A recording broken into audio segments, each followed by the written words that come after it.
Okay, fine.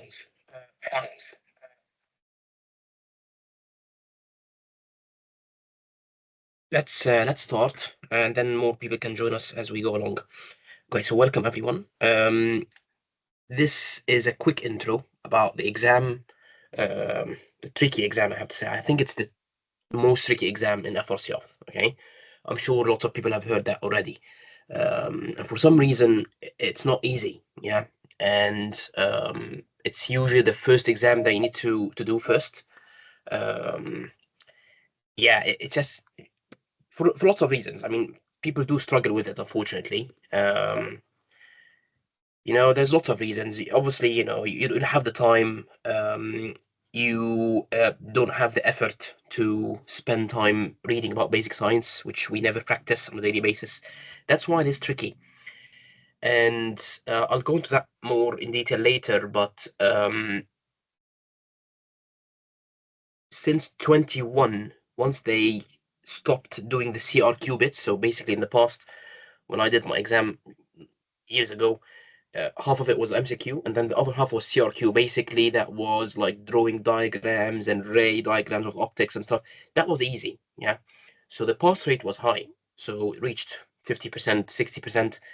But then after that, they stopped the CRQ, unfortunately, and then all of the exam was MCQ, and then the pass rate dropped significantly. Um, and then, sorry, hold on. Just give me one sec.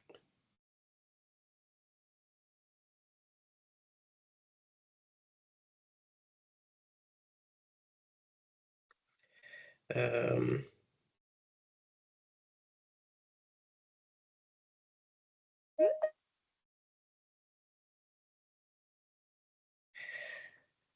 sorry. Um, Yeah, and then after it was just all MCQs, the pass rate dropped. It was like 30% now, fortunately. And then we'll have one of our previous candidates who just sat the exam last week tell you about it. They will join us a bit later, and they can give you some more feedback. But the exam was tough. It wasn't easy. Okay, and it's always tough. Do not expect that you'll go into these exams with 100% confidence and you'll go sort of piece of cake. It's never going to happen. Okay. Um, so, and it is expected, because it is tough. It is tough for everyone. Um, what we'll do today is I'll go first into a bit more sort of details about the exam in general, some bits about where to study from, and then lastly about the course itself. Okay. Um, and this is recorded, obviously. I'll send it later on the groups. So why do people struggle with part one? Basically, we don't practice it at all. Yeah. Although it is the base of everything that we do in ophthalmology, but we don't do it on a daily basis. So it is tricky. Unlike other, clinical exams when you sort of relate to what you do on a daily basis. So it's easy, more or less, and it's more interesting. But this is a bit tough. Um, People do not read about the exam at all. They keep asking questions. Tell me about the exam. How is it structured? And then they've already registered for the exam. Wouldn't work. You have to spend some time reading about the exam, getting to know the exam, because otherwise you're just ever you need to be targeted. You cannot go into the exam. You're just trying your luck. It wouldn't work. You need to read, and the UK is all about guidance and documents online. There's loads of reading material about the exam on the website. Okay, so that is the first thing you need to do. Whether it's this exam or any other exam, you need to read about the exam, get familiar with the structure of the exam. 3 to 4 months. That's a rough sort of time. It will vary. I mean, for me, I've studied for like 6 months during my foundation years internship back home. Others pass it in less of a time. It will depend on your time. It will depend on your memory skills, your general knowledge. It's quite variable, so it won't work for every single person. But obviously, the more the better. But I'd rather you focus in 3 to 4 months rather than spend the whole year doing bits every now and then. You just need to be focused. And the only way to be focused is actually to pay for the exam. If you pay for the exam or pay for a course or whatever, then you're committed. Yeah, that's the only way. Let's be honest. That's the only way to actually sit down and study. So this exam, my personal opinion, maybe others would disagree, is you need to be oriented. You cannot pass this exam just reading books. Yeah, I think you have to be MCQ oriented. Okay, um, and just doing MCQs is not enough, obviously. So I mean, lots of people know this already, but the way I suggest is you do the MCQ and then you read the topic because the questions is not that superficial. Unfortunately, most of the MCQ questions out there do not represent much the exam, so they go into quite detail about the questions and the knowledge. So you read the topic in detail, not just the explanation of the MCQ. That's not enough. Yeah, you need to do the MCQ and then go to that whichever textbook you're reading from and then read that topic in detail. And then you'll find that most of the topics get repeated anyway. Yeah. So I think that's the way to go. If you spend time just reading books front to back, like we used to do in our med school sort of studies, that's not enough. Okay. I don't think that will work. All right. Um, fine. Okay. Let's move on.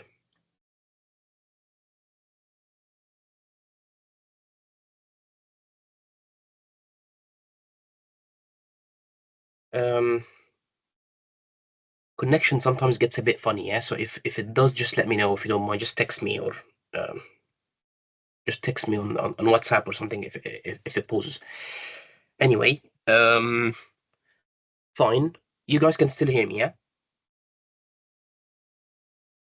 Yeah, Everyone? can Yeah, hear you fine. Thank clear. you. Thank you. Yes, sometimes it just gets a bit old.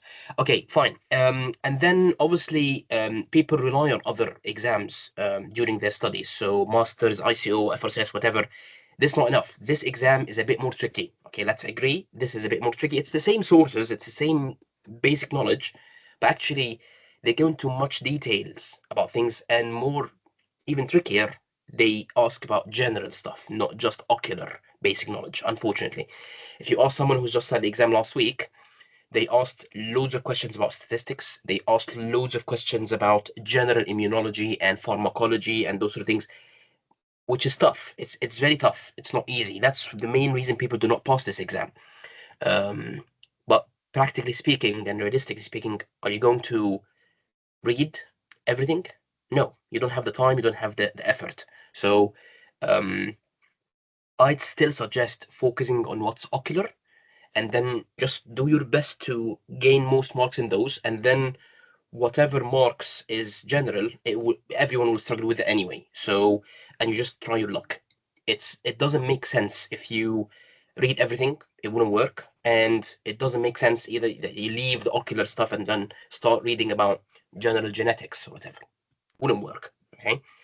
Um, People, for obvious reasons, they just focus on big topics, so optics, anatomy, and they get surprised inside the exam that actually they focused on something else entirely. So again, for example, statistics. They had loads of calculations questions, lots of general statistics questions, um, like 20 or 30 questions. That's a lot. Um, it does make sense that you focus on the big topics. I agree, but do not forget about the others. Okay, so you need to read about other stuff, pharmacology, statistics, genetics, whatever. Um, Very important. Um, okay, so I'll go through the exam very quickly, and then we'll talk about some sources, which I hope most people are aware of already, and then the course. Okay, fine. So who doesn't know, there's lots of, information anyway on the website. It's 2 papers, online, MCQs, 90 questions each. Yeah. And at the end, usually they sort of actually omit like a few questions if it's too difficult, and they do this sort of very sophisticated mathematical algorithms, and they actually sometimes omit some questions, but obviously that's fine. But it's 180 in total, okay? And it's, the standard. So just one choice. It could be what's the most likely, the least likely, which is a bit annoying type of questions, which we're all used to. This is the curriculum, and what they should be focusing on is the basic science. Yeah, some questions are not that basic, but it's a very minimal bit. So do not rely on you being very senior in the field. It's not going to help you. Okay.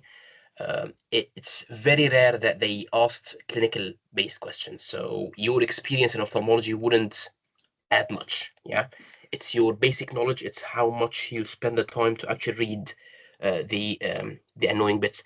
That's the curriculum. That's the basic science curriculum. If you open the website of the college, these are all the topics that you should read.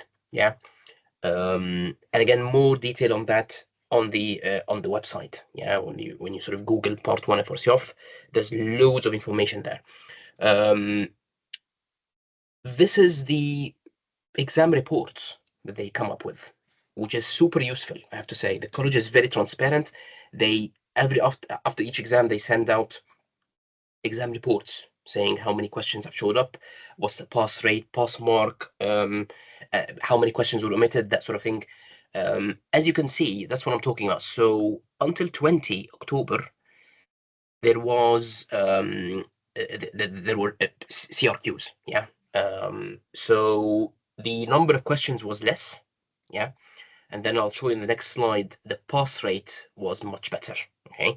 But since 21, the MCQs have changed, yeah, increased in number, and then the pass rate fell down, yeah. If you have a general look, they still focus on anatomy and optics, more or less, yeah. But if you look at others, they still ask lots of questions, yeah, other stuff, like miscellaneous. One of them is statistics, for example. 30 questions, that's a lot, yeah. So just the take-home messages, things have changed, yeah. The exam is tough. You need to cover everything, all right? That's my advice. In this next slide, as you can see, so let's say until here, there, yeah, so 66%. This is a bit odd, 35, that's quite low, but 66%. And then afterwards, it didn't pass 50. Yeah, so you can see 30, 40, 48, that's the maximum, 33, quite low. Yeah, so out of 3 people, only 1 passes. That's low. Yeah. And obviously, if the exam is a bit tricky, the sort of pass mark changes a bit. But as you can see, the pass mark usually is the same, so around 60%. Yeah, so if you answer more than 60% of the exam correctly, you should pass. Yeah, that might change a bit. But they're very honest, as you can see. The percent of questions, is it sort of is it good? Is it difficult? It's easy. They keep it standard. Yeah, that's what I like about these exams. It's very transparent. Yeah. But how much they ask in each topic, that's up to them. Yeah. So that's the examination committee. They choose questions, not randomly, but they do have the right to focus on what they want to ask about. Yeah. But in general, as you can see, the pass mark is low. Okay. The pass rate. Fine. And obviously it's open, yeah. So in some situations there's loads of candidates. Others are fewer candidates, but it doesn't matter much. It's the same. It's the same difficulty. Okay. And again, this is again just a bit more simplified. As you can see, the CRQ has stopped in January, and then the pass mark is there. Yeah, so it dropped a bit there, dropped significantly actually. All right, all of that is on the college website, okay? Again, a very useful sort of summary of suggested reading list, again, from the college. Some of them are good, others are huge. So, for example, Adler's physiology, I'm not sure if people have read Adler's before, is huge, physiology. It's not a main source to read from, but it's a go-to reference. So let's say, you're not sure about that topic you've never heard of, whatever topic it is, you can refer to Adler's if you wish. Yeah, but it's huge. Do not expect to cover all of it. Yeah. The book I like personally is The Eye. Yeah, we'll come into that later. The Eye is very good. In the past, they actually used to get questions, copy paste or images in the CRQ bit from The Eye. Yeah, so it is a go-to source. Okay, I think The Eye is important. The American Academy, obviously, very useful, very nice. I've used it a lot. All of these books have 4 volumes, although it is a big, it's big as well. You know, it's not to the point. But again, if you want to understand something well, go to the American Academy. It's quite nice. And the 2 essential books that you cannot go into the exam without is obviously Snell's Anatomy and Elkington, which is here somewhere. There it is. Yeah, Elkington.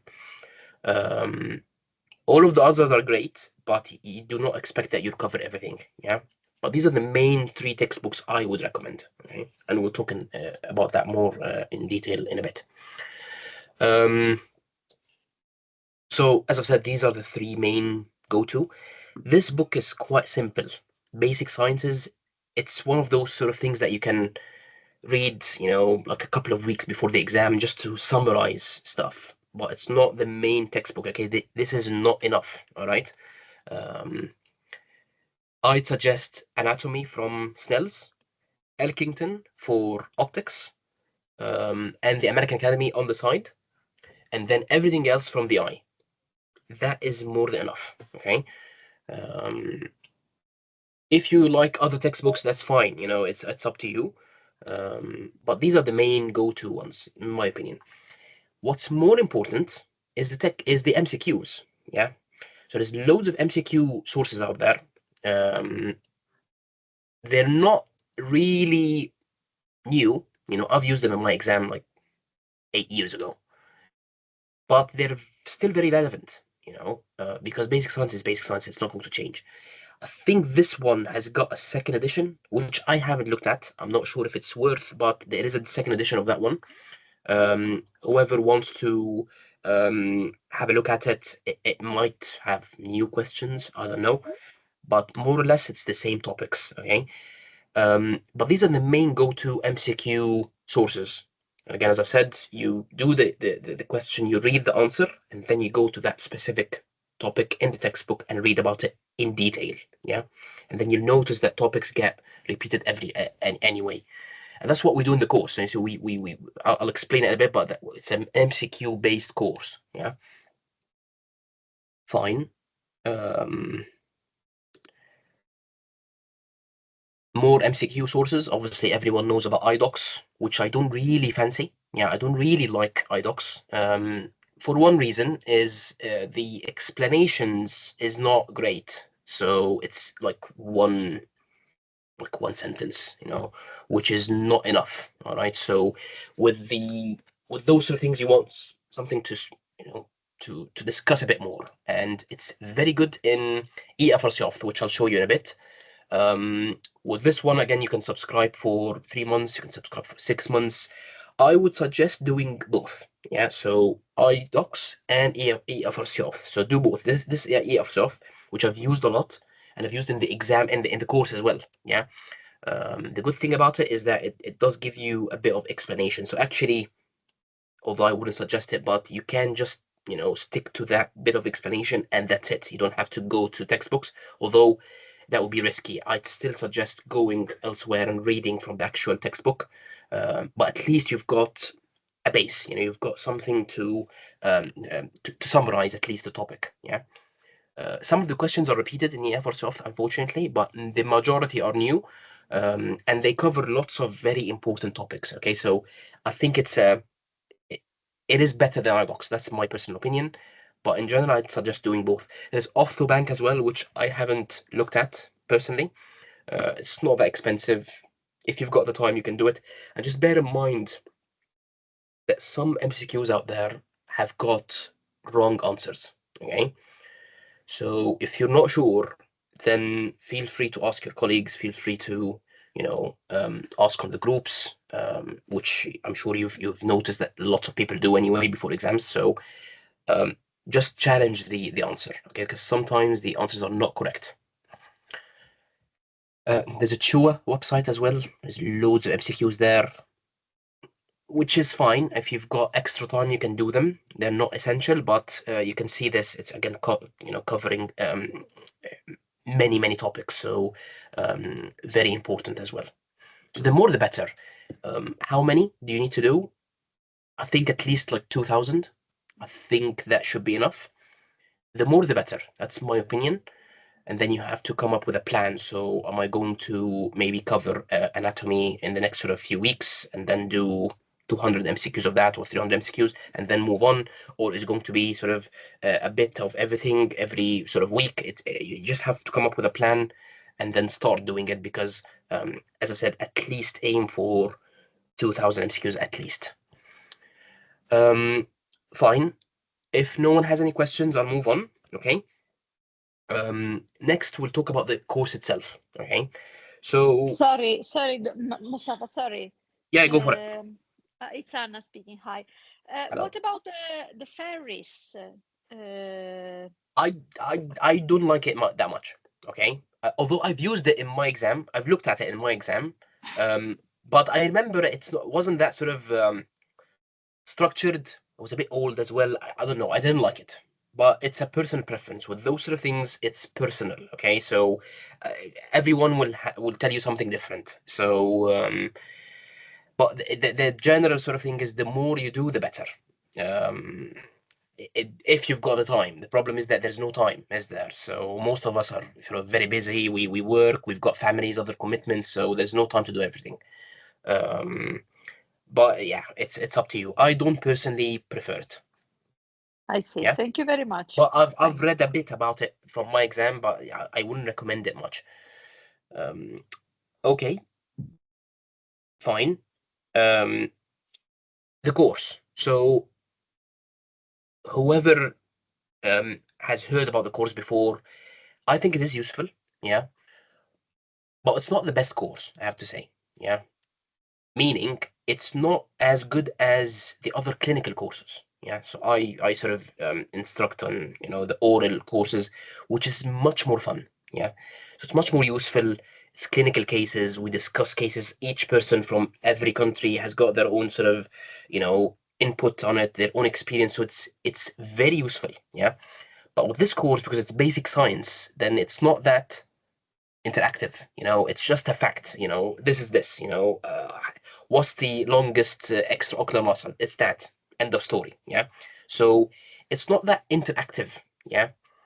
We're trying to make it interactive, and that's the way actually the course runs, which I'll explain a bit. Is it's MCQs, and then each person gets a go at solving an MCQ, and then we comment on their answer, and then discuss, and then explain that topic. Yeah, which helps stick that piece of information in their mind. Yeah, it's you making the answer incorrectly and then getting the feedback that will remain with you forever, hopefully. Yeah, so that's the main type of courses that I run. Yeah, it's based on feedback. That's how you remember things. Yeah, the least way to remember things is just to read. It's not enough. That's why I don't like people reading books front to back. They don't their brain doesn't process the information as much.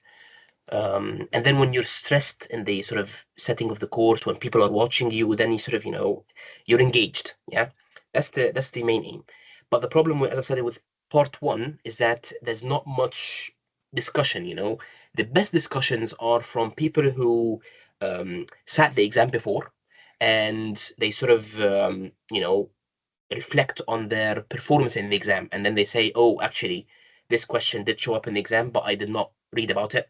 Now I'm going to read about it. Now I know that it's important. I'm going to read. So you sitting the exam once or twice, it's not a bad thing. It's not the best thing, but you get more experienced. All right, has nothing to do with your experience on a day-to-day basis. Yeah, it's your experience sitting the exam before. All right. The course is online. It's on MS Teams. Again, it's MCQ based. We limit it to 50 people. Okay. because one of the negative feedback that we got before, which I'll show you in a bit, is again, please keep it to a minimum so more people can participate, which makes sense, yeah. But we cap it to 50 roughly. And there is obviously a private WhatsApp group, so we sort of have announcement on it, discussions, questions, any sources, any reading materials, that sort of thing. It's every week. Beforehand, we were struggling a bit because we had both courses running together, the part 2 and the part 1, the part 2 oral, yeah. But this time I've sort of split it a bit, so every week there's only one course running, okay. And in my experience, people preferred Sundays, yeah, for obvious reasons. Most people have got other commitments on Saturdays, and they prefer Sundays in the morning. Okay, so UK time in the morning, usually, again, in my experience, 8 a.m. So usually the earlier the better, because otherwise, they're going to have the rest of the day off, to do other stuff. So just bear in mind that usually it's going to be on a Sunday, although that we can vote on, so occasionally we can change it a bit to a Saturday, but the standard would usually be a Sunday and usually in the morning, plus or minus. So we can sort of delay it a bit. We can occasionally do Saturday. So actually the first day we're going to start this course will be a Saturday on the 2nd, so in a week. But then later on it's going to be Sundays. All right. It's recorded, obviously, and people are welcome to watch it on their own time. So you can just get the chance to read the topic on your own time. Fine. Now the recordings, I usually keep it open during the duration of the course, or basically until your exam. But some people actually start doing courses long way before their exam, although they don't get much priority. I usually keep priority to those who are sitting the exam next sitting, yeah. But for example, this upcoming course, people are not sitting it in January; they're sitting it in April, yeah. So I will keep the access open for you until your exam, which is fine. I don't mind that.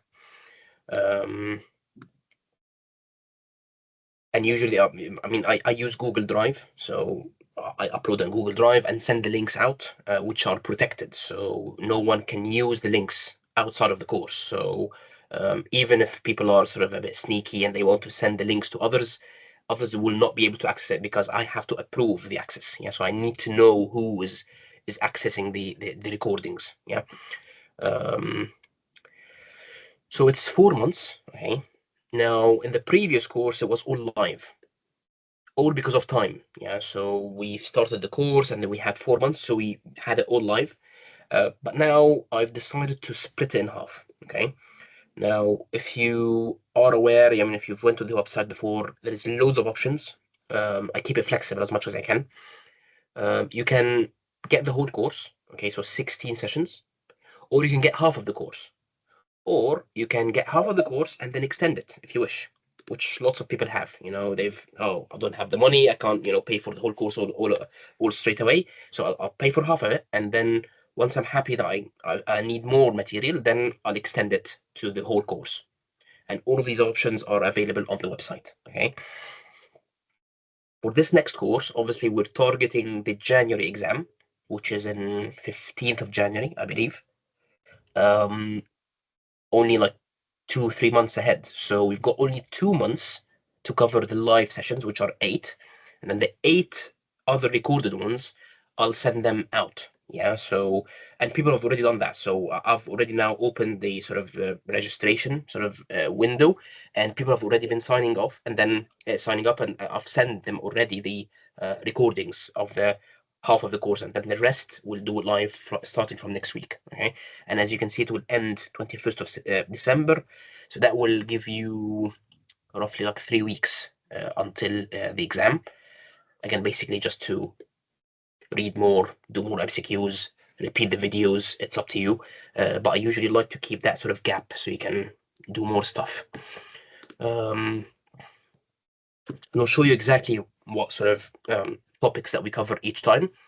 But basically, it's 15 sessions, and then the last summary session is quite important, which is usually the last one. And this is a recorded one, so it doesn't make sense if we should keep it live because there's no interaction. It's just a presentation summarizing what we've covered, the important topics. But the rest are all MCQs, and each session we do 50 MCQs. Okay. So that will give you a total of 750 MCQs. But is that enough? I don't think so. Yeah. As I've said before, you need to do more. At least you will get a feel of what are the important topics that get asked. Yeah. And then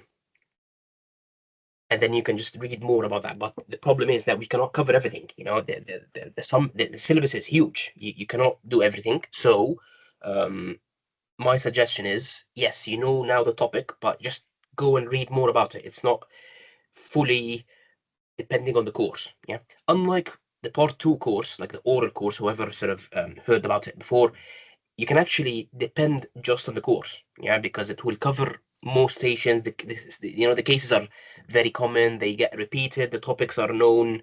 So you can actually rely mainly on the course. But with this exam, it's a bit different. You need to do your homework. Unfortunately, you need to sit down and read, and the more the better. Okay, these are the topics. Okay, so as you can see, we cover everything. Yeah, but again, is that enough? I don't think so, because we do, let's say, 100 MCQs in anatomy. Is that enough? Definitely not. But you'll notice that the topics are repeated, so you just need to go now and read the whole of Snell's anatomy book well. We've decided to, as I said, to split the course. So the first 8, which are those ones which are the big, bulky, important topics, these will be live. Okay, so those are the ones that we'll go through in the next 8 weeks. Yeah, one every week, so that'll make it 8 weeks in total, 2 months, and then all of the rest will be sent out as recordings. Yeah, so once you sign up, I'll send you all of them. Okay, which I've already started doing already. So people have started signing up, and they don't want to waste time. So I've sent them the recorded ones, and then they start revising, so they do not waste time. And then once we start the course, then you can do, both together. I found that these topics are not the bulk of the exam, but actually, as you can see, it sort of, let's say, takes half of the exam. Yeah. So, and it covers loads of stuff. So you need to focus on them as well. But unfortunately, because of time constraints, we cannot cover everything. So you have to rely on your own sort of time, unfortunately, and effort to cover these topics, and then spend some time reading about the different areas in each exam and just get a feel of how much questions they ask in each. I suggest focusing on stuff that would benefit you in your clinical life. Yeah. So, for example, genetics, not really. Unless you're a very academic person and you want to work in a university where you do genetic work, is it going to be that useful for you? Not really. Yeah. Pharmacology, super important. Yeah. So again, the basics of everything we do, all drops, everything, pharmacology. Statistics, again, if you're academic, if you do research, if you work in a university, you really need to know these things. Yeah. Investigations, super important. Embryology, not really. Again, they really like embryology. They ask lots of questions about embryology, but again, clinically, it's not going to benefit you much. Yeah. Microimmunology, all of these are very important, so especially micro. Yeah. So again, we talk about different bugs that affect the eye. Super important. Biochemistry, quite annoying. Not really. Lasers, super important. So as you can see, there is some topics that we think is important and we focus on, but others not so much. Yeah.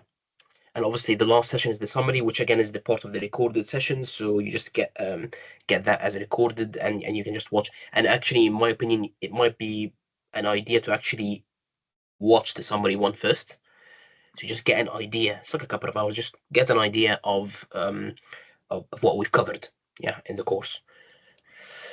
Okay.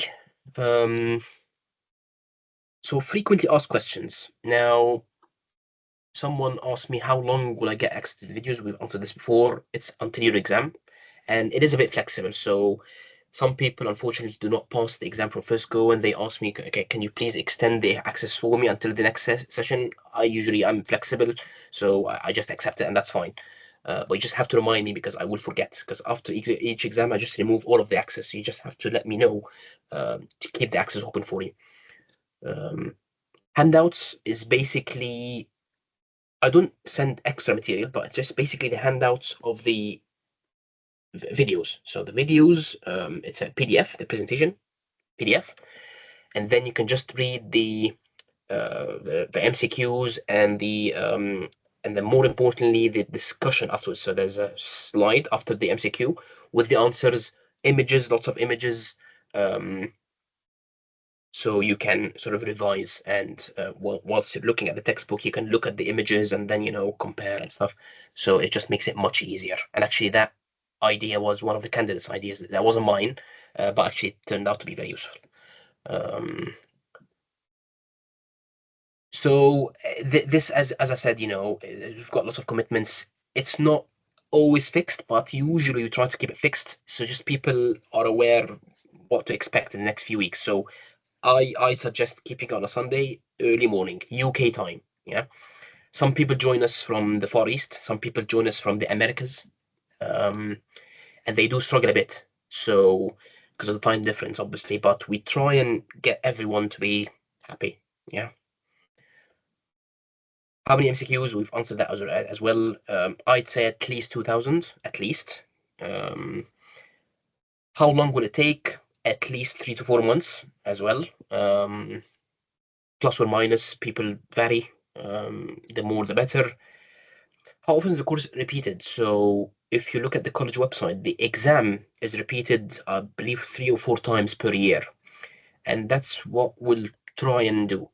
Obviously, again, I've got lots of other stuff to do. So I try to, or I will try to make it 3 at least times per year, at least. If it's 2 months, that's easy. The struggle was if it's going to be 4 months live, that's impossible. Okay, it wouldn't work, especially that I'm running other courses, so just impossible. So if we keep it to 2 months live and 2 months recorded, that's easier. Yeah, that's what I believe will be the better way to go. But who knows what's going to happen? It might change a bit in the future. Can I redo the course? Yes. If you really can tolerate me for another, few months, it's up to you. We won't be changing much of the material. It's more or less going to be the same MCQs. Again, let me take the opportunity to tell you that as examiners, we're not allowed to give out, obviously, MCQ questions, okay? Someone mentioned before in the group, please can you guys share MCQs that showed up in the exam? This would be violating MCQ, college regulations, okay? It does happen. Let's be honest. People do come out and they've got photographic memory. I'm not sure how they do it, but they sort of memorize all of the questions with the answers and they spread it along colleagues. And it happens, we all do it. But I'd be very surprised if someone has got the enough courage to put it on a group that is public like that. 1,000 people on the group. People do talk, okay? And I've learned this the hard way. You cannot post something like that on huge groups, okay? For some reason in the Far East and the Middle East, we don't have that culture. We just, put everything there. But in Western countries, it's not that straightforward, okay? There are regulations and people need to respect that, okay? I cannot copy paste whatever feedback or MCQs I've got that showed up in previous exams and put it in the course. I'm not allowed to do that. I can give you similar topics. Yeah, so I can sort of get MCQs from different sources, textbooks or websites, and then to tell you that actually this topic is important, it was asked before. That's fine, but do not expect me to tell you the exact copy paste questions. Okay, so the past recalls or whatever you call it, that's not going to happen. Okay. And actually, it wouldn't add much because the MCQs do change a lot. The college has got thousands of MCQs, so do not rely on just doing previous MCQ questions. All right. But what's important is to cover the topics. Okay. If you do the topics, that's enough. That should cover everything you need for the exam. So please do not ask me about past sequels. Okay. And if someone does ask on the group, do not answer. Okay. Do not send anything out, especially if you've sat the exam before. You could get into trouble. Okay. That would be my advice. This is the website. Okay. And then which is the link is there, off.co.uk, and then you'll find lots of tabs there. The one that you want is the courses tab, which is for some reason is not obvious here. I'm not sure why, but it should be there anyway. You go to the course, view courses, and then it will come up with all the courses. It's just called shop there, but it's just courses. I think now it's called courses. This is a bit old. Courses, and then you'll find everything, and then you choose the course. You'll find the 4 months course, and then you'll find the 2 months course, and then the extension. Okay, so you just pick whichever you need, and then you can always ask me first if you wish, and then you take it from there. And then once you sign up, you get an email, and then I confirm, I add you to the group, and then send you the links, whatever. And by the way, these courses so for people specifically in the UK, you can claim them. Okay, so from your deaneries, I've known loads of people who claim these courses as study budgets. Okay, all you need is just a receipt, which you'll get by email, and then I will send a certificate as well of attendance, just to confirm that this person has attended this course, and then you can use it as CPD points as well, CPD/CME. Yeah. For your annual appraisal or your job plan or whatever, that will help. All right, because that is considered as self-learning points. So wherever you are, whatever you're doing, a trainee, a non-trainee, a consultant, a specialist, whatever, you need these annual points, okay, to progress. And you can definitely claim those through this course and the certificate. Fine. I'll go through again. If no one has any questions, let me move on. We're nearly there. I'm not sure if Kit here. Kit is not here yet. That's fine. Yeah, he is. Kit is here. Kit, can you hear me? Yeah, I Kit. can hear you. Can you Hello. hear me? Hi. You mentioned you're on a rush, yeah? So let me speak with you first, and then I'll carry on. So basically, guys, so Kit is one of the. You're an F2, aren't you, or F1?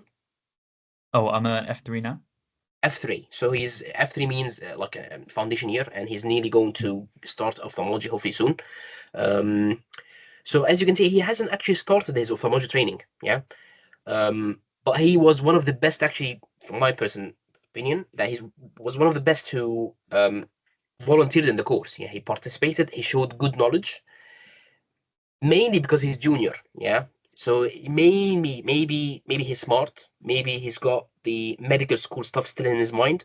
But actually, the more senior you are, the more you will struggle. Unfortunately, I mean, he just did his exam last week. I hope he passes. I hope. But I'm just going to ask him, how did he feel the exam? So, Kit, do you think? I'm sure the exam was tough, wasn't it? Yeah, it was an interesting experience, I think, because I'd say that there were some questions which were really I thought it was really varied. I think Yeah, that's the and like it's like the first paper was really basics. I thought it was really basic science heavy actually. Obviously I'm not an ophthalmology trainee yet, and I guess my anxiety was like I thought that there'd be lots of questions which would be about like like pathology related to like eyes or like optics and things, um uh which the first paper didn't really reflect it actually. I'd say the second paper though, there were a few odd questions on like refraction. So it was like, like it was like they gave like different questions with like the left eye and right eye, and they gave like the prism diopters, and then they said what's the overall prescription and things, which I was clueless about. I didn't know if maybe if you did like refraction, if that actually would have helped you. right. Um, so I think maybe that some of those things. But yeah, it was interesting because like there were some questions which were really general, like really like quite basic about like the orbital wall, and then there were some Yes. questions which were just so detailed, which so it's kind of hard, I guess, sometimes to think if you just did So the in general, hindsight, let's say yeah. in hindsight, let's say if you go back 4 months in time, would you have done anything differently? Would you ignore ocular sort of basic science and then start reading non-ocular stuff? I guess it's difficult because like you're the main thing you're kind of limited by is your time. So Yeah, it's impossible. Yeah, I think if you don't have much time, I think like ideally I guess you'd learn because I think anything could come up, but which doesn't really help you in that sense. But then I think yeah, you had to have I think you have to think what would help you in your career long term. So I think if you want to do into ophthalmology and things, I think you have to do. So I think I prioritize like the ocular physiology. Like I think yeah, you mentioned something like that in the past. Um, but one thing I did wrong in terms of when I started like a few months ago is I think I tried to think, oh yeah, I'm just going to learn the books because in terms of the resources. But I think when you start and if you haven't done as many questions, I think you can kind of find it hard to take what you can from the books. So I think yes, the MCQs are useful in giving you a sense of like what will come up and what how they may ask you because some of those questions are actually yeah some of them are quite similar exactly to what the like idocs may ask you or something. So um, I definitely think you have to do start with MCQs and then that's work from that's there. yeah, that's my personal opinion. Yeah, so you do the MCQs, at least you get an idea what is important, and then you read the actual topic. Um, I'm sure you'll agree that they went quite deep in some of the knowledge, yeah, which is impossible just to cover with MCQs. You have to actually go off and read these topics well, yeah. Mm, And I think it is a good investment of time to spend time on optics and anatomy, for example, because that would be extremely useful in your practice. Yeah. So whether you want to be a surgeon, you want to be medical, you want to do refraction, whatever, all of these are super important and more important for the refraction exam as well. So refraction certificate, you need to read retinoscopy well. You need to understand the basics of astigmatism. You need to know the Jackson cross cylinder. These are pretty basic stuff. You need to spend time and understand them because if you don't, and let's say you pass, you will struggle later. Yeah. mm. So it's one of those things that it's tricky, as you said, but there is no way to cover everything. You need to be focused a bit. That's my understanding. And how about the statistics question? Did they ask too many questions about that? Yeah, so that's the other thing. So I think statistics has such a strong emphasis in Yes. the exam, Yeah. and I think that maybe when you're trying to study for it, you may think, oh, I'll just do optics and I'll do anatomy, which they are really important. But I do think that there are certain parts of the exam which are covered quite extensively. Um, Yeah. but I would argue back to that if you want to be like a clinician long term, I think you should have a good understanding of those things. So I think in some ways it's quite good that the exam tests you on that because that Yeah. will kind of come up in your career as well. So I think, but so yeah, so basic things like sensitivity, specificity, um, all those kind of predictive values, knowing about prevalence, those things really do come up a lot. And actually, one thing I'd say about what the course is good at is, I think often like when people learn about new things, they say that you should try to like break down topics for you to learn, like spend like a few weeks learning one thing at a time. And I think particularly also when you're doing a busy full-time job or something, it gives you that structure, I think, because then you can Yeah. think, I'm going to focus on this. And it Yes. also gives you that accountability because you're like, oh, I need to turn up on Saturday or Sunday. And you don't want to look a fool if you don't know anything about it. So I think it's good it gives you the course gives you that structure to which Yes. then base it. And then I think, are you going to end it where you have like a month like how it was for us and then they can then study? Exactly. Because I think that's useful as well because then you know your weak points. But Yeah. Yeah. but then I know one thing with postgrad exams though I'd say is that I think people sometimes think, oh, just do the MCQs, but like I think MCQs are really important, but then I guess you don't want to It's just do not it that you enough. just know that type of MCQ because I do Yeah. think I've been reading some of the iDoc like articles by doctors who've done it, and I do agree with a lot of people when they say that you do need to be confident in the concepts because I Yes. think the questions in the exam could just change something, one little thing about a question you've already thought you knew about, and then you're like not too sure because you may just know about the MCQ. So I think knowing the concepts is crucial, Yeah. I would say. But Yeah. the MCQs give you that kind of base to then think, Yeah. do this, and then how many MCQs have you done in total before the exam, roughly? so I started on, what was it like off the book or the, I can't remember what it's called now, but there's like one, I can't remember what was You mean the resource. off the bank, the Yeah, online off the one? bank, yeah. And I would Yes. say definitely do not use that. I think that was Okay. such a, because I thought that resource actually, and I've read it from other people as well. They say that resource, people, it gives you information, and then some of the answers you don't think that people aren't necessarily true. And you think, I don't think that Yes. was a different question, told me something else, and it gives you a bit of anxiety because you think, well, that's, Right. Yeah. you're not really, you don't feel like you're consolidating any information. Yes. So I didn't trust that as a resource, even though it's really cheap. So then I Mm. think I wasted like 3 or 4 weeks just using that. And then I went to FRCOphth, I think. And I think that was a really good one to start with because I think it gives you the textbook, Yes. and a bit of like a background knowledge. And then I went on to iDocs because I Mm. don't think iDocs gives, although iDocs does split the questions up into like, you can just do anatomy questions on that. I think it's Yeah. nice to do iDocs after you've done EFRCOpth. So I did Okay. iDocs after EFRCOpth, and then I did the MCQs for FRCOpth Part 1 book, Yes. Yeah. the 5 question bank, and then I did the pass. There was another book you sent us. If You mean you know master the one with pass? the master pass, yeah. But I Yes. didn't do That's what. But I did most. I did like the optics, the anatomy, the investigations, and all those. But I didn't finish every one of them. But I did like maybe 75% of them. So I did a fair few questions. Um, but I So would. that must be at least that must be at least like 3,000 or something. At least. Yeah, I think I probably did. Yeah, more. Yeah, around that at least. Yeah. So, but I think you kind of, it gives you a good structure to base it on. So I would, if I was going to do it again, I probably would do. Hopefully, I'd have to do it again.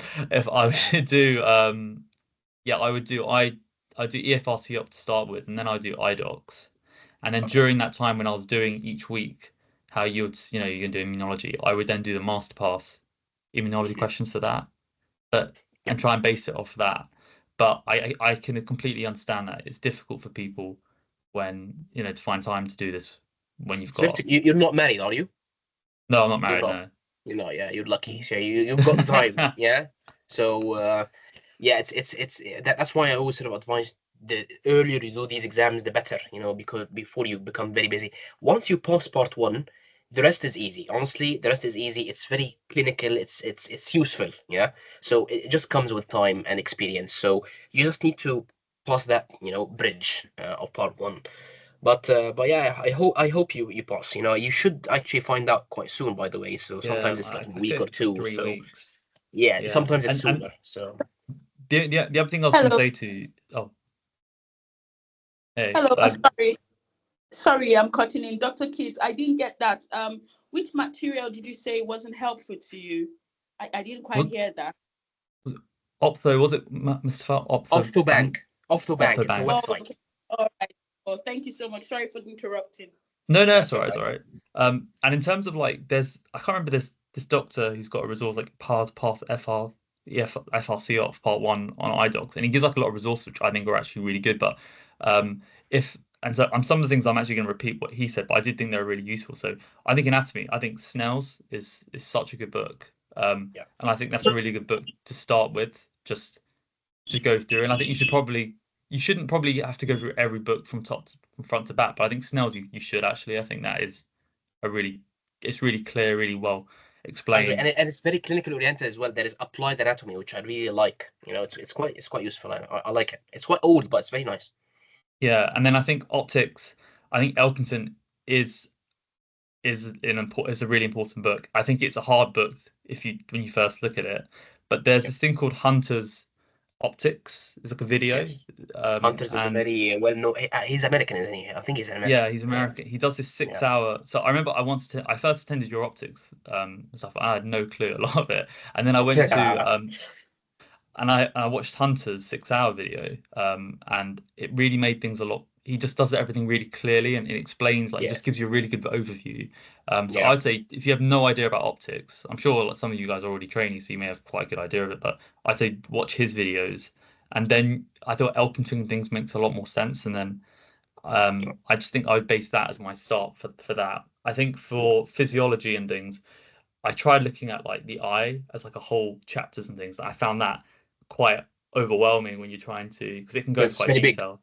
Yeah, it's quite Yeah, big. so I would say I do think the Oxford Basic Science book is very good explanations for like basic concepts. So I would say do start, you know what I mean, start small. Don't try to like go too detail at the beginning. Makes sense. Yeah, yeah, fine. Um, and then there's the American Academy books. I think the Yeah. fundamentals, it's like book 2, is really good for explaining things.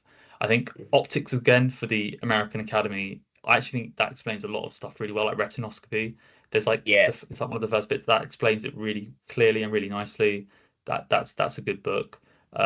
And like even like contact. It's funny actually. I remember talking the stuff he told us about contact lenses. That came up a bit actually in the exam. So, and I think American See? Academy explains that quite well. Yeah, because Um, Elkington doesn't have too much emphasis on contact lenses, does it? So the American Academy does. I think that's the yeah, good thing about the American Academy. yeah.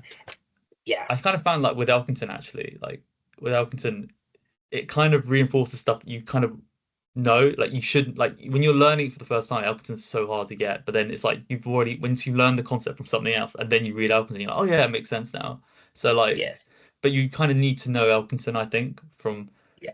like that's another book. I'd say Snell's and Elkington are like 2 books you really should kind of feel comfortable with Good. most topics in that. And then the American Academy of Pathology, I came to that quite late, but I thought that was a really good book, especially for like corneal stuff. There's a chapter on Mhm. cornea, so I'd Yeah. say that would be another thing I'd recommend. Mhm. Um, and then and then there's some books on like statistics. There's like a PDF that the stuff you sent us. Yes, I think I was shared, yeah, on the group before. How about that sort of summary? Again, PDF, there was like a huge summary of like part one in general. Someone shared it as well. Have you looked at that? I think I I didn't. I looked at it a bit, but I think that would be a good book to like. I think I was just trying to finish off certain about. I completed the MCQs by that time towards Yes. the end. But I think it would be good to do if you're like, oh yeah, do I know this? Do I know that? Like Yeah. as a thing. So yeah, I It's a think that summary would be sort of thing. useful.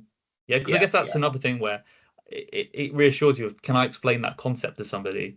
And I Yeah. think that would be a good thing to kind of um Yeah. to also do. So yeah, I agree with you. I think that would be important. Yeah.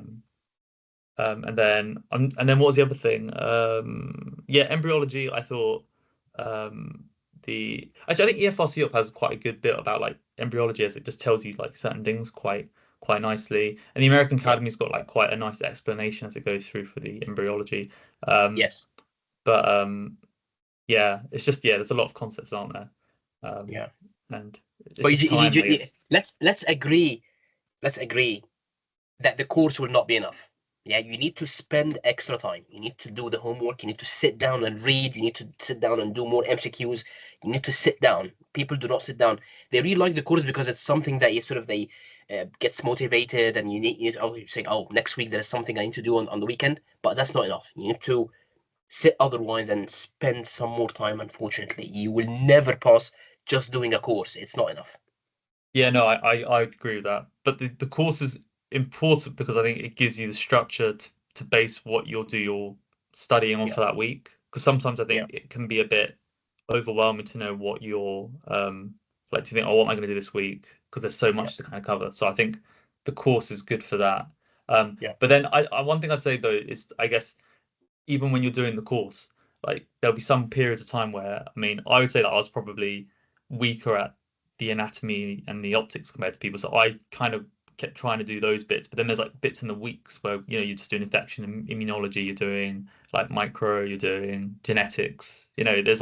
There's like a period of time where you're studying those, but you kind of need to keep doing the others as well. So I guess the course, yeah, I wouldn't just rely on just thinking, oh yeah, the course will if I just follow the course, then I'll pass. yes, But I think the course gives you a good structure. Like this week, I'm going to focus. Let's say you're doing the embryology that week. I'd be like, all right, I'm going to focus on embryology. I'm going to read up about that. But you should still have like some days of the week you're like, I need to like just cover some optics or yeah, some. Again, though, it's so difficult if you're working heavy and you've got a family. So, yeah. um, Tough, tough. um, But well done. but I I think would, you've but done I, well. but one more thing I say is just if you have to like just have time for one thing though, I would say you know, I would definitely make sure you do one question, like one resource, you know, for like question bank. But I would definitely like, I think that MCQs for FRCOphth Part 1 by Sahib Rafay, I think that's a good, it's the hardest one, I'd say, but Yeah, it's quite useful, I'd say. I agree. It did represent the exam quite well, actually. I really like that book. I know Sohaib quite well, and he's quite a good guy. And but that book is quite nice, yeah. And by the way, there was a concern before about sharing PDFs on the group, which is illegal, by the way. Yeah, so we should stop doing that. And I know that people from the Far East and Middle East, they do it on Telegram, but the authors of these books had no clue that their books are being shared illegally. This is illegal. Yeah, so we have to agree on that. So if you share a group on, if you share a PDF on the group, I'll have to delete it, I'm afraid. Yeah, just because actually Suhaib is on the group. Yeah, so he won't be happy with his book being sort of transferred everywhere. By the way, yeah. But fine. Anyway, has anyone got any other questions for Kit? Because I think he needs to disappear. He's got an appointment. No. Excuse Okay. me. Just one question. Where did you cover diagnostics? What do you mean diagnostics? Investigations. Investigations, yes. Yeah, so actually that's a good question. So I think again, so I think EFRCOphth is really good because it has that textbook. And so I think it gives you a good overview of things. I think the Oxford Handbook of Ophthalmology is also is a good book for that. I went to that a fair amount. Yeah, and I'd add Kansky. So again, Kansky has got lots of, obviously before each chapter, there's a bit of investigations of each part of the eye. That is a good source as well. And Elkington. So again, in Elkington, there is lots of basic sort of sciences about optics, how that investigation works. The American Academy is another one. And I think spend some time on investigations because that is important. Okay, investigations Yeah. you'll use, you know, and you definitely use it in the next of your career. So spend some time on that, definitely. Yeah, definitely. I think like videos are really useful. So I think again that Hunter's Optics, he talks a fair bit about certain investigations as well. And actually I remember going on to like universities, ophthalmology departments, and then they had like a video of like an hour resource teaching you about what visual fields were. And so I think some of those things, like, you know, you don't have enough time, but it's probably beneficial to learn visual fields really well because that will come up like in your career. So I would, Yeah. so that's something that I definitely think investigations is something that you want to spend more time, especially if you haven't got as much time or much exposure to ophthalmology like how I did. But yeah, I think Oxford Handbook is really good, and yeah, Elkington, because optics has got quite a big emphasis on investigations. Yeah. Good. Thanks. Fine. Okay. Thank you very much, Kit. I've wasted your time a bit, but thank you very much. No. It's very useful. Actually, I I really, yeah, no worries. And obviously, if anybody has any questions, obviously you can contact. I can leave my email. yeah, you can just pop your email in the chat or something. Yeah. Fine. Okay. Excellent. Thanks, Kit. And I No wish worries. you all the best. I'll find out from you whether you pass or not. Okay. So because if he doesn't pass, just forget all of what he said. Yeah. So, Yeah, I'll see you guys on the course then. yeah. But yeah, good luck, Good luck, everyone. Kit. Good luck. Good luck. Right, take care. Fine. Bye. Okay. Let's move on. These are some comments that we got from the feedback from the course. Okay, I'm just copy pasted it. Resources. So where would you read that bit from? Because again, as we explain stuff, I tell you sort of, okay, this bit is quite nice in this textbook or whatever. Obviously, it's very variable between people, but I usually guide you to where you need to actually read that bit. MCQs, I think that's the main thing here. Yeah, just solving MCQs rather than reading textbooks front to back, as Kit was mentioning as well. We've covered lots of topics, which is good. Exposure of more important topics in ophthalmology, which is nice, but it's not enough, you know, because as we sort of emphasize that they do ask about general stuff as well, unfortunately. But obviously, if you do read the MCQ topics, you should cover the majority of it. Yeah. Orientation to the exam, pictures. Obviously, these are not my pictures. These are from Google, you know. But it's quite nice that you will get lots of pictures in the same slide, so you can, relate to what you're doing, especially in stuff like anatomy and embryology and that sort of thing. Discussions, very important. So again, we discuss every topic as we go along, and each person has got their own sort of experience in their mind. Clinical theoretical numbers related to eye anatomy. So there is a few numbers you need to memorize, unfortunately. That they do get asked, unfortunately. So you just have to memorize them. You will forget them next day, but comprehensive good discussion MCQs, interactive group setting. Yeah, that's very important. So when you've got a group and you sort of discuss together, that what sticks the information in your mind. Discussion about wrong answers, even more important. Yeah. So do not feel shy. Lots of people are shy answering and joining at the group, but that's how you learn. Explanation of different topics with diagrams, which areas to focus on. Yeah.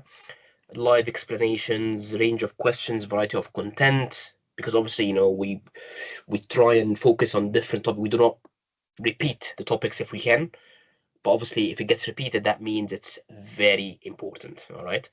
Summary of statistics and ABM. We covered that in only one session, which will be a recorded one, but we cannot stress, and I think Kit has emphasized as well, they do ask about it a lot in the exams, unfortunately. And I do agree it is important, for your clinical life. Even if you're not going to be an academic, you do need these basics, in your practice. And that's the way to go later on, that's evidence-based. So everything here is evidence-based in the UK, all right? Summary of each part is perfect. It is very useful to see all the topics and something to revise before the exam. Now, I wouldn't say negative comments, but range of improvement. Okay, I feel it is the best course of basic science I've come across with no improvement needed at the moment.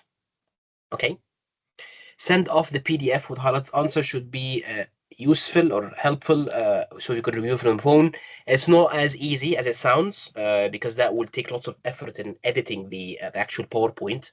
And actually, if anything, I'd rather people, when they sort of revisit the session, watching the video or looking at the handout, to actually read the options again, and then that would sort of make the information stick a bit more. Yeah, so you go to the textbook and then read the information, then you can come up with the correct answer. It's just repeating rather than just reading the answer.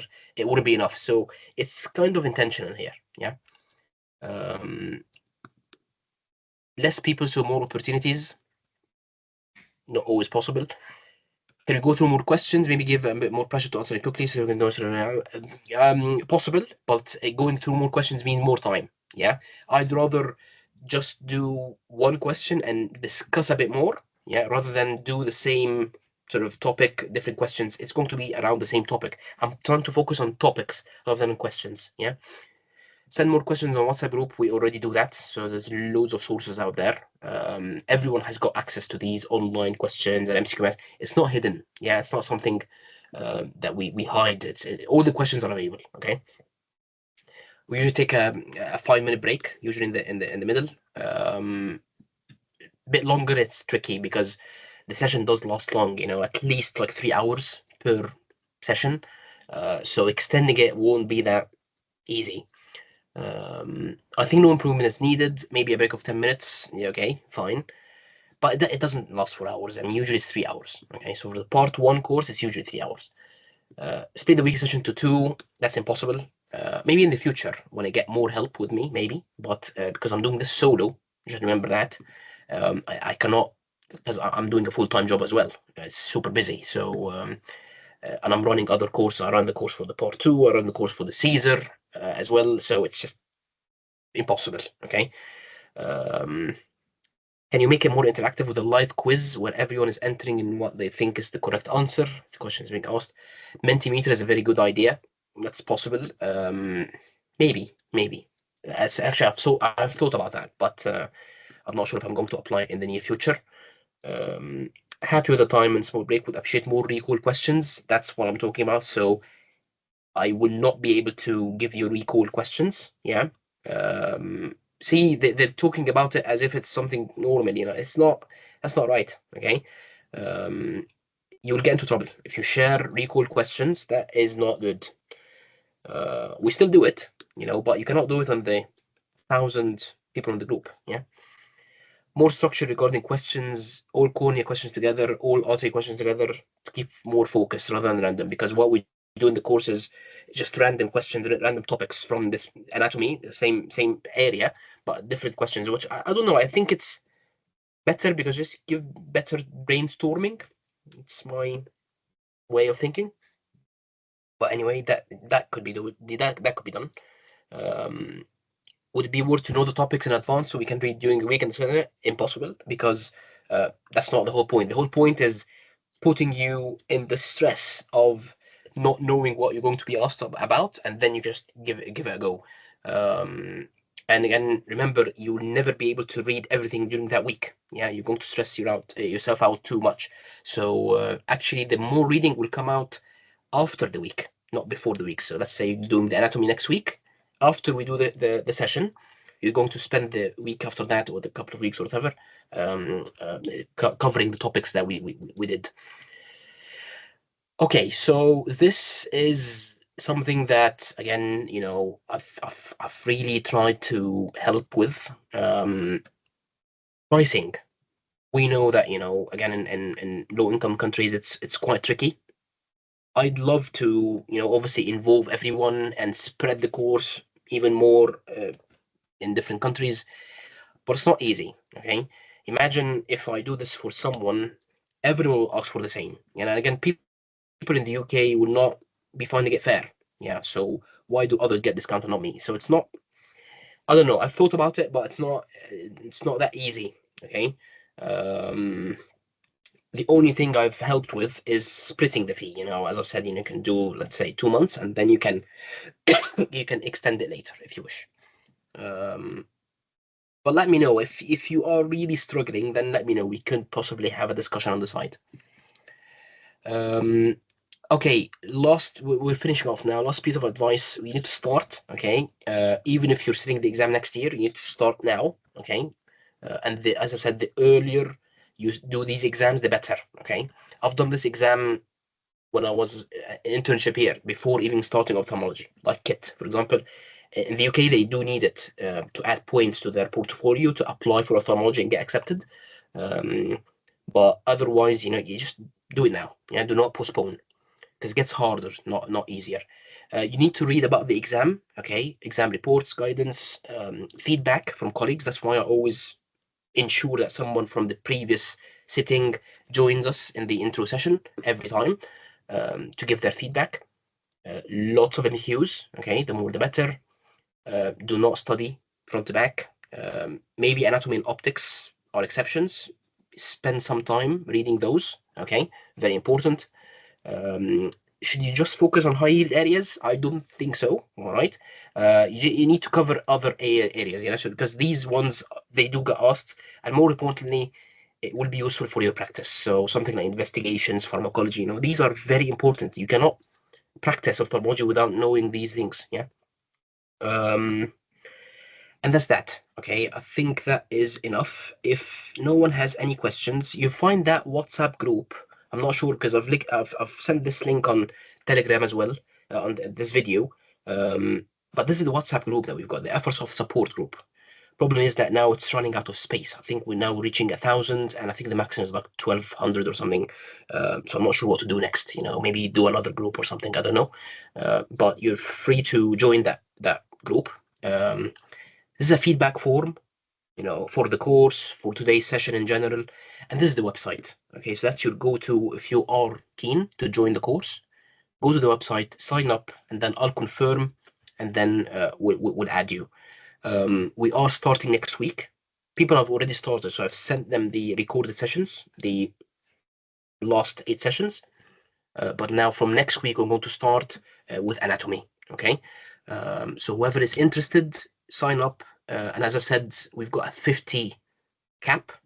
I'm not expecting the 50 to full, you know, be filled in within a week or so. With time, people do join. So I think up to now we've got like 10 or 15 joined. But with time, people will join. So I'd suggest signing up. Yeah, I think the first step is actually sign up for the exam itself. That will give you the motivation, and then you need to decide whether the course will be beneficial for you or not. If you actually need the course or not, it's up to you, obviously. But let me know if you've got any other questions. If no one has anything else to ask or add, we can call it a day. Mustafa, sorry. Yeah, go for it. So you're saying, like, for those of us sitting in January, how many hours are you recommending that we should sort of try and commit to this per day, considering, you know, we've got day jobs and other things, you know, what would you recommend? I think it's like going to the gym, you know. If you do half an hour per day, it's better than, 4 hours per weekend or something. Because if you, if you are doing the course, that will be 3 hours per weekend. But then during the week, you need to read the topics, so at least, I don't know, maybe an hour per day, at least, I think. But that's just, again, that's quite variable. But you need to keep going at it, you cannot postpone things. And I'm not sure about your situation, but it depends on your experience as well. So some experienced people will find anatomy easier, or maybe find optics easier. So it will vary between people. But it doesn't matter, honestly. You just sit down and read stuff. Do more MCQs. Do not wait. Do not depend on the course. Again, I'm repeating this a lot. Do not depend on the course, but at least it will give you a guidance on what to focus on. That's the whole aim of the course. Yeah. So if you cover the topics that we've done every week, I think that should be more than enough. But obviously, any extra effort, that's in your own benefit. And more importantly, after we finish the course, before the exam, you've got like 3-4 weeks to do more. Okay, so just you need to focus on that time and maybe take some time off. Very useful, and just get it done. The last thing I want to add, I'm not sure about people in this watching this video. For those who live abroad, great, you're doing the FRCOphth. That is the main go-to exam now. Okay, I'm not sure how much you know about the UK system or whatever, but the FRCOphth now gives you GMC registration. Yeah, I think doing the other exams is a waste of time. Yeah, so ICO, FRCS, they're great, but it's not that recognized in the UK. ICO is definitely not recognized, so you won't be able to register in the GMC. But the FRCS, you can register with it, but going to applications and getting good jobs like fellowships or consultant posts, you won't get much without the FRCOphth. And it's the same effort, it's the same curriculums, it's the same studying, it's the same time, more or less the same money. So just spend time doing FRCOphth rather than FRCS. In the past, maybe because FRCOphth did not give you registration, but now you can register with it in the GMC. So I think just focus your effort on FRCOphth. That's my personal opinion. And again, it doesn't matter whether you want to come to the UK as a specialist or a fellow, or you want to go back home afterwards, you want to stay in the UK as a consultant. If you're going through Caesar pathway as well, FRCOphth is essential now. You cannot get Caesar without FRCOphth. Okay. So I think it's definitely worth the effort. All right. I know it's tough. I know it's not easy. It's lots of money as well. But it's definitely worth it. Okay. If you spend the time now, you'll get the FRCOphth done, and then actually that's, especially for those who are doing Caesar, that's halfway through the route. Yeah, so now you're halfway there. And obviously, let me know again if you're planning to go through Caesar. Let me know, because I do these courses as well, and I'm really experienced in Caesar now. So let me know if you need any support on that. Yeah. Any other questions? No. Okay, fine. You've got my contact on WhatsApp, so if you've got any other questions, just let me know, and I'll send the recording of this session on the groups, hopefully today, I hope. All right. Thanks, everyone, and good luck. Take care.